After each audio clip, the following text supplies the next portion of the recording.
Hey, welcome to Creative Ramblings. Today I'm going to show you how to make a placemat bag out of a few dollar store supplies. You're going to grab 2 placemats and a ribbon lanyard to make this bag.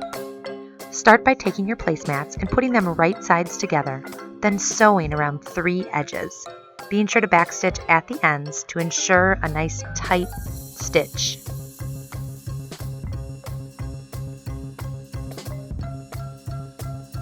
Once all 3 sides are sewed together, turn your bag inside out.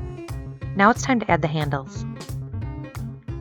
Take the lanyard and clip off the ends, leaving yourself with 2 pieces of ribbon that are of equal lengths. To attach these to the bag, position them in the center and sew an X into each piece of ribbon, which is going to give you a nice secure hold. Now it's time to decorate the bag. I cut a quick and easy stencil from cardstock, and I'm going to trace this onto my bag using a black marker. Once it's all traced, I'm just going to fill it in to add some definition. This is another simple, inspiring project from Creative Ramblings. Be sure to subscribe for more. Give me a thumbs up if you like this video, and let me know what dollar store project you're working on.